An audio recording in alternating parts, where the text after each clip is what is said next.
As a video maker, I was excited to see the lineup of cameras on the new range of iPhone 12.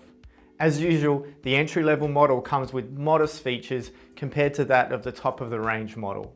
Though upon watching the release video and checking out the specs on the Apple website, I was totally confused as to which model has what lens, which zoom range, and what features are introduced as you go up the line from the iPhone 12 mini to the iPhone 12 Pro Max. So I wanted to create a no-nonsense video summarizing the key differences and features. So let's talk about the cameras.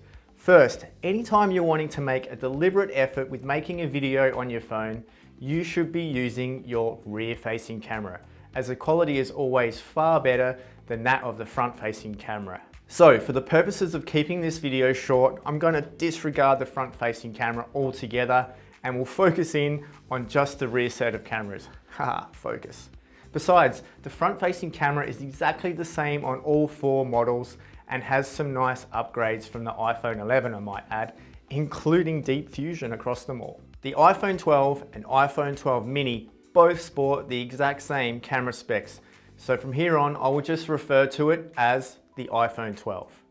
Though there is a big jump in features for the rear camera module from the iPhone 12 to the iPhone 12 Pro, and then the Pro Max has some interesting upgrades over the Pro, including an awesome new internal sensor. Let's look at a quick summary of the camera modules for all three. Now there are three types of camera lenses across the range: ultra-wide, wide, and telephoto. A quick tip on using these different cameras. Although there are three separate camera lenses, the user experience is as though they were just one camera lens. And when you select the zoom that you want, iPhone 12 will seamlessly choose the correct camera lens for the job. Not surprisingly, all of the iPhone 12 models sport the ultra-wide camera, and its specs are exactly the same for all of them. The lens has 5 elements, f2.4 aperture, 120-degree field of view, and a 13mm equivalent focal length, essentially the same as its predecessor. It's great for getting more things in your shot in tight spaces with both photo and video mode. Next, you'll notice that the iPhone 12 doesn't have the telephoto camera at all. That means anytime you zoom in, it's not optical, rather it's digital zoom, meaning that the image quality degrades as you zoom. I wouldn't think that the lack of the 2x telephoto lens should be a deal breaker for you, as a 2x optical zoom doesn't come in handy that often, as you can just use your feet to walk in and zoom in.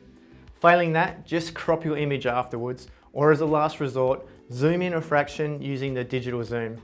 But don't abuse the digital zoom or it will degrade the image too much. If you're still pixel peeping after that, then maybe you should be choosing the iPhone 12 Pro or Pro Max after all. Looking at the telephoto for the iPhone Pro series, they are very similar. However, on the iPhone 12 Pro Max, it has a 2.5x optical zoom factor, meaning it will give you slightly more reach, and the larger internal sensor here assists with making this possible. The telephoto lens are f2.0 52mm and f2.2 65mm respectively, and both of these have optical image stabilisation for this lens. Then you have the digital zoom, 10x to 12x for the Pro and Pro Max respectively. But I recommend avoiding using digital zoom where possible to keep your images looking as crisp as possible.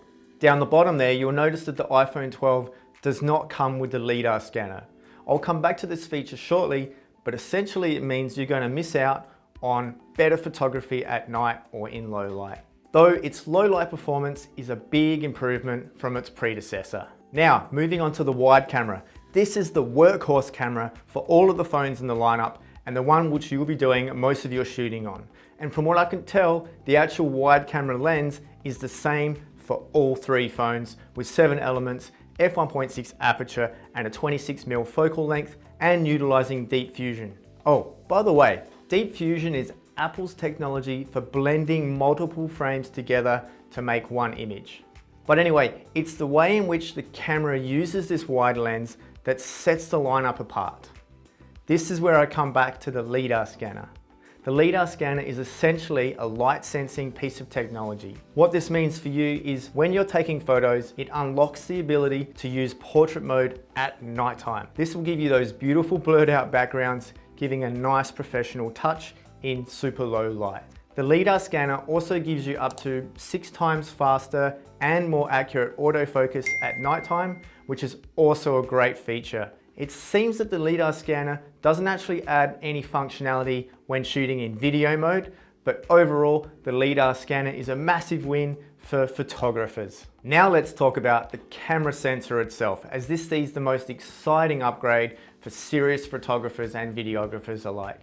And from my research, the sensor for the iPhone 12 and iPhone 12 Pro is one and the same. And when combined with the wide lens, sports a 27% improvement in low light performance from its predecessor. And trust me, camera performance in low light comes in more handy than you actually realize, so it's a great upgrade. But it's the camera sensor for the iPhone 12 Pro Max that really takes the cake for me. Its greater size yields a whopping 87% more light with the wide lens than its predecessor. That's absolutely huge in camera terms. But what makes this sensor really shine is its image stabilization.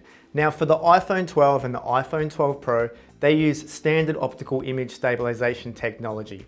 But the iPhone 12 Pro Max introduces what's called sensor shift image stabilization, previously only ever seen on high-end mirrorless cameras.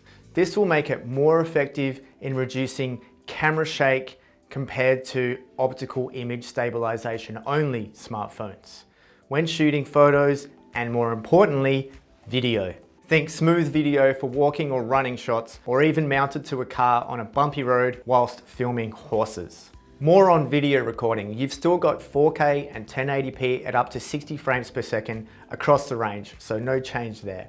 But Apple now introduces end-to-end HDR Dolby Vision across this new phone series. This is a first for any smartphone and is significant as it uses the same codec used in film studios and adopts 10-bit HDR recording. This means much improved image accuracy with millions more colors, plus the ability to show better detail in both bright and dark areas of the image at the same time.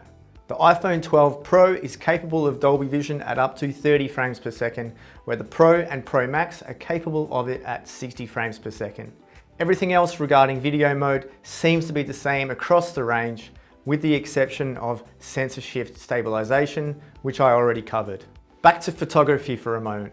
We will also see the introduction of Apple ProRAW as a software update later in the year. Apple ProRAW gives photographers unbridled control of their images before sharing. So if you're the type who takes long exposure shots, shoots in high contrast situations, or wants to tweak color balances before sharing, then this will be your go-to tool.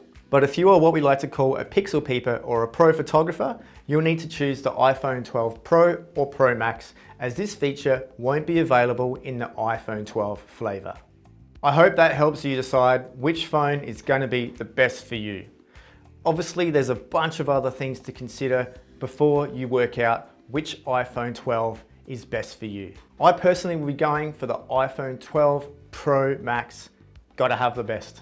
So to help you choose the right phone for you, I recommend you go to the Apple website and select Compare iPhone. Here you can see a comparison of 3 different models at the same time, and you can even compare them with previous iPhone models, so you can get a feel of not just camera spec differences, but the phone overall. Once you've got yourself a new iPhone 12, take your video making to the next level and get yourself a DJI OM4. So watch this video next, where I quickly demo and review all of its features. Sensor shift plus this gimbal, the possibilities.